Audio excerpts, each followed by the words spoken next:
vamos a ver. Ok. Bien, tomando en cuenta lo que andábamos platicando y todo lo que, pues lo que estábamos en su momento viendo dentro del el apartado de la investigación, ¿cuál es el elemento que ustedes consideran más pesado o el que consideran que les va a llevar pues más tiempo del capítulo número 1? Fíjate que para mí el área más problemática, te lo comparto un poco desde la perspectiva de estudiante que en su momento pues llevábamos, el área más problemática a mi gusto es el momento en el cual tú tienes que vender el producto, la justificación, a mi gusto. Porque muchas veces vendemos el producto o hacemos una justificación muy poco sustentada. Y el cliente, que en este caso es el lector, que en este caso es el maestro, el investigador, la gente que está metida en el tema, no compra el proyecto por la mala venta que le estás haciendo. Entonces, a mi gusto, este sería el área más problemática. Sin embargo, puede ser que muchas veces se nos dificulte un poco generar antecedentes o buscar antecedentes totalmente vinculados a lo que estoy investigando, porque el tema que quiero investigar es de índole exploratorio. Voy a explicarte ahora sí qué es exploratorio, que hace un momento lo comenté. Se dice que una investigación es exploratoria cuando es algo totalmente nuevo en el contexto. Es algo que no se había investigado en el lugar y como no se había investigado en el lugar, tiende a no tener mucha contextualización. Es decir, no hay casi información en el contexto acerca de ello. Pero esto sucede porque es algo nuevo. ¿De acuerdo? Entonces, cuando es algo nuevo, lo que tú quieres investigar, es un buen tema, está bien sustentado y todo, pero es exploratorio, te vas a frustrar al momento de generar tus antecedentes o de buscar antecedentes. No va a haber tanto de dónde agarrar porque el problema no se ha dado en el lugar. En ese momento es cuando se toma en cuenta o se lleva a la práctica la recopilación de antecedentes externos, es decir, de la situación que ha habido en otros países, para al final bajarlo a la cuestión nacional. Por lo regular, los antecedentes siempre van primero con lo mundial, que es lo macro, después va bajando un poco a lo continental, baja un poco más al contexto regional, que podría ser Sudamérica o Centroamérica, para después centrarse en el contexto nacional e inclusive bajar todavía más el contexto estatal. Es decir, vas explicando primero la situación en el mundo como si fuera un informe acerca del coronavirus, ¿no? Primero te explican la situación del mundo y luego te van bajando hasta que llegan a la situación de tu estado. Esos son los antecedentes y así se plasma un buen antecedente. ¿Les gustaría platicar o volver a retomar alguno de estos elementos? ¿Hay algo que les haya quedado duda de la introducción? ¿O puedo pasar directamente a lo que debe de llevar un marco teórico, a grandes rasgos, porque solo vamos a ver la introducción? ¿Hay alguna duda de alguno de los elementos que les solicité, chicos? Maestro, de todos modos, usted puede subir el video a YouTube, ¿no? Claro que O algo sí. así nos había dicho. Sí, claro que sí. De hecho, ya están los videos en la página de YouTube. No sé si les llegó a Elizabeth. Si les llegó a Elizabeth, pues ya es Patria Escuela. Ya se van a Sí, estar ya subiendo. lo compartí, si no me equivoco. Perfecto. Allá van a estar estas clases y posteriormente voy a tratar de subir algunos videos que un servidor va a grabar, donde les voy a ir explicando algunos ejemplos y elementos más para que vayan nutriendo su práctica. De todas maneras, de estos elementos no hay ninguna pregunta más, no hay ninguna duda más. Me gustaría que lo analices y si la siguiente clase, la siguiente semana, hay dudas al respecto, plantéalas a manera de pregunta y me doy un tiempo de mi clase para ir contestándolas. ¿De acuerdo? Bien, chicos. Aunado a todo esto, a muy grosso modo y a muy grandes rasgos, quiero tomar en cuenta el primer elemento del marco teórico referencial. ¿Cuál es la diferencia del marco teórico referencial y en qué se nutre toda esta diferencia? Primeramente, el marco teórico ya lo sabes hacer. ¿Por qué? Porque se encuentra en trabajos en los que se diseña un instrumento. En este caso, ustedes lo que hicieron al momento de hacer todo ese vaciado de información de las fuentes documentales fue un marco teórico. El marco teórico habla de las teorías, trabajos previos y fuentes de información acerca de una situación. Sin embargo, el marco teórico que vamos a hacer en investigación educativa 1 va a tender a variar en la medida en que lo que vas a vaciar o lo que vas a tener en ese marco teórico tiene que fundamentar el instrumento que estás utilizando. Cuando hablo de un instrumento, hablo de una escala Likert, hablo de una encuesta, hablo de una cuestión psicométrica, hablo a lo mejor de una entrevista, ¿de acuerdo? Cuya respuesta va a conjuntarse para generar un resultado numérico. Luego les voy a enseñar algunos ejemplos de instrumentos para que vayan adecuando a sus estudios, pero un instrumento de investigación entonces tiene que estar sustentado por el marco teórico. Ya vamos a ir viendo eso en su momento. Te recuerdo que la diferencia entre investigación documental e investigación educativa es que en la documental solo generabas la parte histórica, es decir, solo generabas una situación hipotética, mientras que en la cuantitativa ya hay un resultado y ya hay una aportación. Por ello, la importancia de que entiendas que el marco teórico que vas a hacer no es igual al que ya llevaste a la práctica. De hecho, una de las preguntas que me hicieron en la sesión del miércoles era conocer si pueden seguir llevando el mismo tema de la documental. Y la recomendación principal, chicos, es no. Porque en investigación documental únicamente te nutriste por la parte teórica, mientras que en la investigación educativa 1 necesito que primeramente cheques si el tema que estoy proponiendo tiene un instrumento. Porque si no tiene un instrumento, si no hay una forma de generar resultados cuantitativos, olvídalo. Va a ser algo muy complejo para llevar a la práctica. Muy bien. Algo importante es que un marco teórico se va a dividir por variables. Un capítulo número 2 va a tener 2.1, 2.2, 2.3, 2.4 y cada 2.1, 2.2, 2.3 o cada subapartado es una variable del estudio que se va a ir definiendo y se le va a ir aportando información para comprenderla. Es como, por ejemplo, un diccionario, ¿de acuerdo?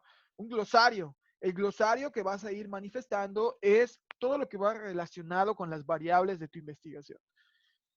Asimismo, del otro lado tenemos un marco referencial, que a diferencia del marco teórico que lleva más teorías, más descubrimientos, el marco referencial es un planteamiento del problema gigante, es decir, encuadra la situación a un contexto determinado.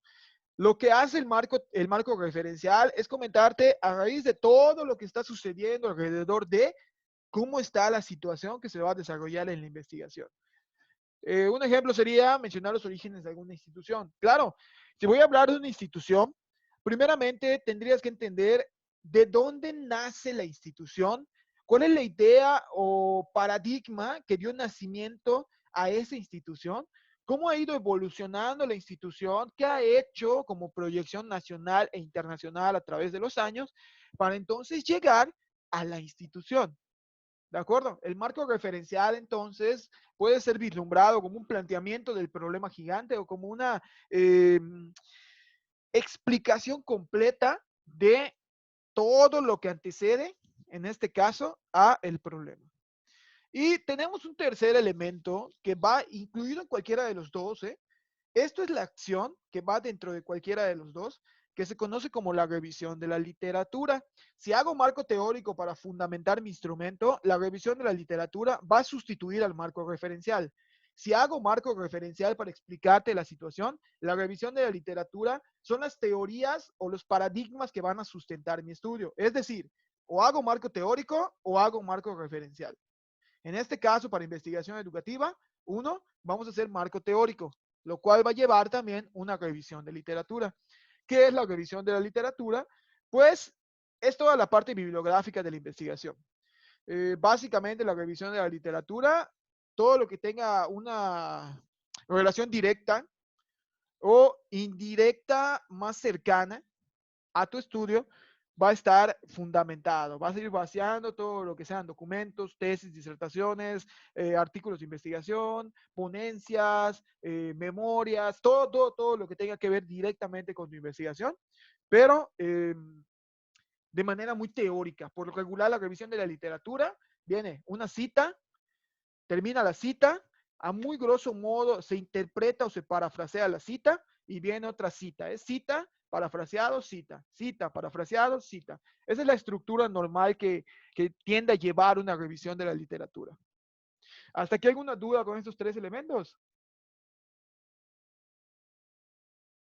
De acuerdo.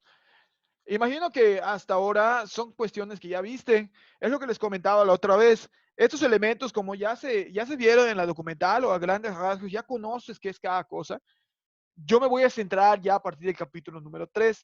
Esto fue el recordatorio, chicos. Esto fue el recordatorio de qué es, en este caso, el elemento principal de una investigación educativa, qué es el preámbulo, qué es lo inicial. A raíz de esto, de que ya se comprendió la parte de marco teórico y elemento de la introducción, entonces me voy a centrar propiamente en la metodología, que es la parte que a mí más me infiere, puesto que es donde más nos vamos a llevar un tanto de explicación y donde sí considero que va a haber una gama de preguntas al respecto, que pues espero poder aclarar en tiempo y forma. Bien, lo voy a dejar hasta aquí en esta parte de contenido teórico. Posteriormente a todo esto, me voy a dedicar a revisar un poco de sus ideas de investigación, lo que hemos estado teniendo, pero hay un tip. Esta primera parte de lo que tú acabas de hacer, la propuesta de investigación, la hiciste fundamentándote en lo que a ti te gustaría conocer o saber del ámbito educativo. Ahora, en sus equipos van a revisar las propuestas y va a haber una segunda actividad. La actividad es la siguiente.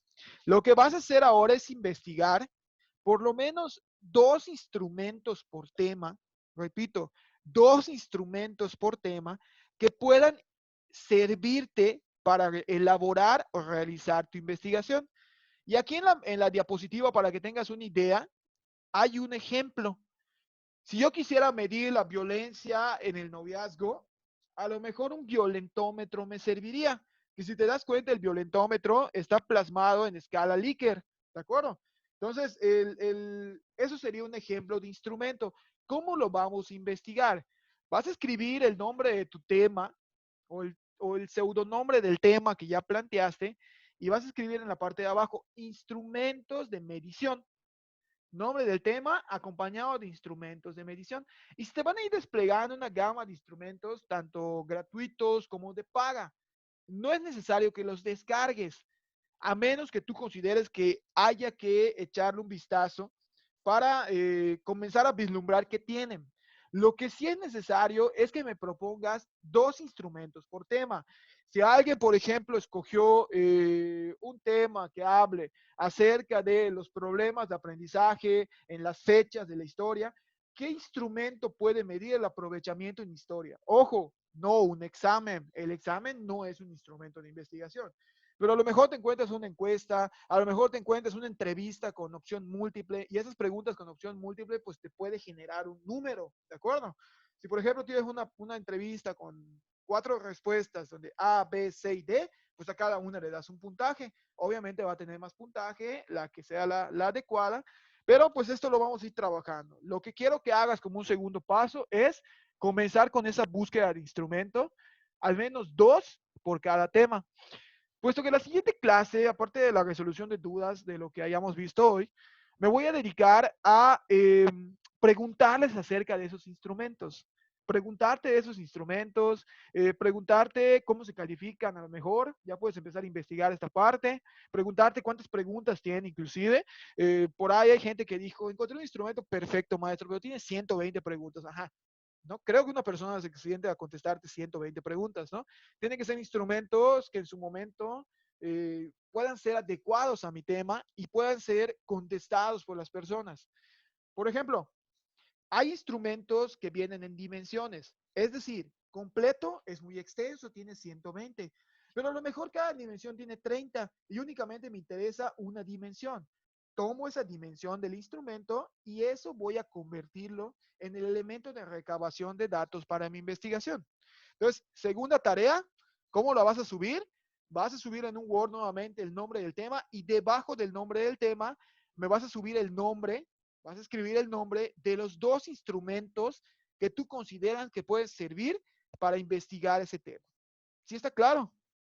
Maestro, ¿le vamos a poner solo el nombre o el instrumento? Únicamente el nombre, Katia. Basta solamente con que vaya el nombre del instrumento para entonces ir checando si realmente es adecuado o no. Obviamente, sí estoy pidiendo que ustedes revisen el instrumento, medio husmeen en el instrumento para conocer primeramente cuántas preguntas tiene, cómo se califica y si es de acceso libre.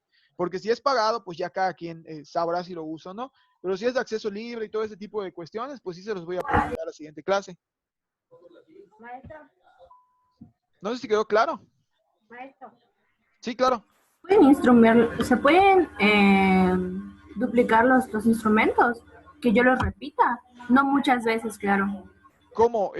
Utilizar el mismo instrumento para... No, no, no. Pero ustedes no van a mencionar, por ejemplo, escala líquida en este y escala líquida en el otro, sino que lo que van a hacer es irse a buscar el instrumento. Miren, les voy a dar un ejemplo. Les voy a proyectar mi pantalla y les voy a mostrar más o menos cómo hacer esa búsqueda para que tengan una idea de qué es realmente lo que estamos buscando, ¿de acuerdo? Vamos a poner un ejemplo que estoy buscando aquí en internet. Bueno, vámonos a Google y estoy buscando instrumento medir inteligencias múltiples.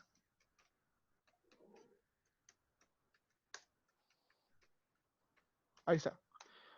Hago esta búsqueda de internet y de repente se van a desplegar diferentes instrumentos de medición. De repente un instrumento de observación y evaluación de inteligencias. Acá hay otro instrumento psicométrico para medir. Aquí hay una evaluación de las inteligencias múltiples en el contexto. ¿De acuerdo? Por allá te doy un tip. Si de repente el instrumento que estoy viendo no me convence, chécate investigaciones que sean parecidas en nombre a lo que tú quieres investigar en la parte de metodología, porque la metodología te va a decir qué instrumento utilizó este grupo de personas y a lo mejor ese mismo instrumento lo puedes utilizar. No es plagiar un instrumento porque muchas veces el instrumento que ellos utilizan no es de ellos, también es de otro autor. Es referenciarte un instrumento que a lo mejor se pueda pegar a tu tema, pero que no conocías o que muchas veces no está en los primeros en los primeros elementos de búsqueda en Google. No sé si quedó claro este elemento. Ok, entonces, maestro, solo vamos a poner el nombre del tema y, por ejemplo, test para explorar las inteligencias múltiples, así tal cual, Así es. con los tres temas. Pero obviamente, Katia, si tú me estás mencionando este test, es porque ya lo revisaste, ya sabes cómo se califica y cómo se interpreta. No sé si quedó Ok, claro. entonces, sí, porque eso nos va a hacer las preguntas de la próxima clase. Así es. Y ¿Eso se lo básicamente vamos a subir como el ADA 3? sería el ADA 2 en equipos, ¿de acuerdo? El ADA Ah, ok, 1 ok, fue ok. individual, este sería el ADA 2 en equipos. ¿Vamos bien? Ahí Maestro, está. Dígame. en un dado caso de que, pues, como, pues, aunque sea en equipo, pues cada quien me imagino que va a buscar sus dos instrumentos. Si se repite, no tiene ningún problema. No, no hay ningún problema, Víctor, pero aquí no debería de repetirse porque como son dos temas diferentes, entonces no debería de haber esa reiteración, ¿de acuerdo? Solo se va a subir uno por equipo. ¿Vamos bien? Entonces, en el área de trabajos en equipo. Pero, ajá, como vamos a agarrar solo un tema y vamos a elegir dos, o son los tres, No, pero, por cada tema van a haber dos instrumentos. Es decir, que van a ser 6 ejemplos de instrumentos porque son 3 temas. ¿Está claro? sí, sí, sí, gracias. Perfecto, de nada. ¿Alguna duda más con esta segunda actividad, chicos? ¿Todo bien? Yo, maestro, Claro. hace rato no pude hablar y solo no me quedó muy claro lo que es el marco referencial. Ok, mira, el marco referencial es, vamos a poner un ejemplo, vamos a investigar, obviamente no es adecuado a estos años, pero vamos a investigar el derecho al voto femenino, el derecho al voto de la mujer. Para entender el derecho al voto de la mujer y el impacto que tiene dentro de la sociedad democrática, yo tendría que explicarte primeramente toda la historia anterior. Posteriormente, deducir a raíz de más teoría cuáles fueron las causas y la situación que llevó para después contextualizarte a la situación y cómo se está dando. Es decir, te estoy referenciando todo lo que es el problema a grosso modo para llegar como tal a la situación. Es cuando, como por ejemplo, cuando quieren ver una película y se ponen a buscar en internet referencias de la película. ¿Qué es lo que ves en las referencias? A lo mejor críticas, a lo mejor historias de alguien que vio el remake, porque muchas veces las películas son remakes, ¿no? Críticas en la parte de la producción. O sea, te va contextualizando, te va referenciando la situación desde lo anterior hasta cómo se está dando en todos los lugares, tanto mundialmente como nacionalmente. Eso sería el marco referencial. Pero en este caso, el marco referencial, pues no lo vamos a estar utilizando. Lo que vamos a utilizar es la revisión de la literatura en conjunto con el teórico. ¿De acuerdo? Gracias, maestro. De nada. ¿Alguna duda más, chicos, de toda esta parte? Muy bien. Eso en el caso de las grupales. Fíjate que en el caso de las individuales, yo quiero que ustedes hagan lo siguiente. Del capítulo, bueno, en este caso, ¿dónde está mi drive? En este caso, del recopilatorio de Ruiz, que les había comentado que comiencen a descargar, me gustaría que a grosso modo hagas un mapa conceptual. El mapa conceptual lo puedes hacer en Word, en C-Maps o como tú quieras. Ese mapa conceptual, al menos que tenga 10 conceptos de lo que el autor te quiere exponer en el recopilatorio. Que sean conceptos muy concretos, obvio, pero yo quiero entender que con el concepto que tú estás manifestando en tu mapa, ya leíste todo lo que infiere ese concepto. Un ejemplo, deductivo. Ok, tienes razonamiento deductivo dentro de tu mapa, pero conoces qué es el razonamiento deductivo. Te recuerdo que un mapa conceptual no es solamente poner palabras clave como tales, así como que, veo el índice y estas palabras están en mi mapa, sino que es leer a qué se refiere este elemento. ¿Por qué? Porque con este panorama que yo voy a ir teniendo de ustedes, al menos de las lecturas que han dado, voy a conocer en la siguiente clase también ¿qué partes todavía no quedaron claras o qué partes consideras que son necesarios reforzar del método científico? Y tú dirás, ¿qué tiene que ver el método científico con la estructura de tesis? Todo, todo, porque el método científico te va a llevar a la comprobación y la comprobación del estudio se va a dar por razonamientos matemáticos, estadísticos que se van a vincular con la metodología de tu estudio.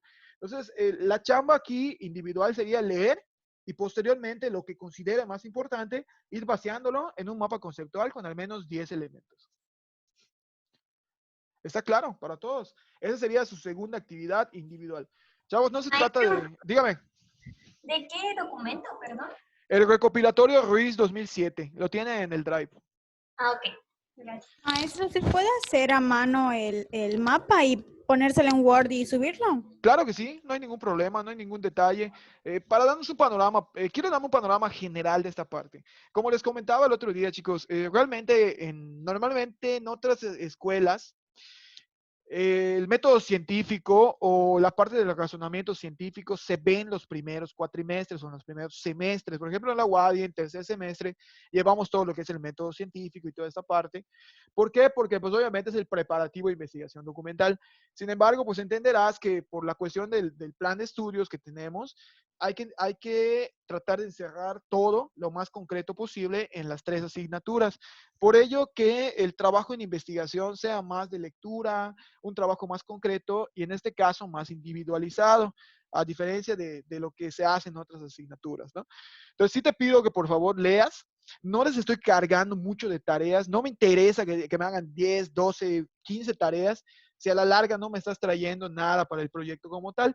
En este caso y en ese sentido vamos a trabajar en función al proyecto final y para que llegues a ese proyecto final, pues las taleritas que vamos a estar teniendo van a ser elementos, huellas que te van a ir llevando a la meta en este caso. ¿De acuerdo? Pues ahí está. ¿Alguna duda más, chicos? ¿Todo bien? Gracias, maestro. ¿De qué página dijo del libro? Es que no lo apunté. Ok, el recopilatorio como tal tiene, si más no me equivoco, 20... Aquí está.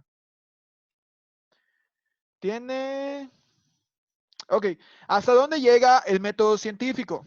La página del libro de donde ustedes se van a basar es desde la 33, que es el capítulo número 2, hasta la elaboración de la hipótesis, que si más no me equivoco, es la 53. De la 33 a la 53 van a abarcar. Únicamente son las etapas. Todo lo anterior es muy filosófico, sin embargo, pues vamos a tratar de de sintetizarlo dentro de las clases. Pero ustedes se van a centrar en eso, en las etapas. Que si se dan cuenta, ya los vimos el día de hoy, lo platicamos a muy grandes rasgos, pero igual y te puede servir para reforzar. ¿De acuerdo? Pues ahí está. ¿Alguna duda más, chicos, en cuanto a las actividades, en cuanto a las tareas?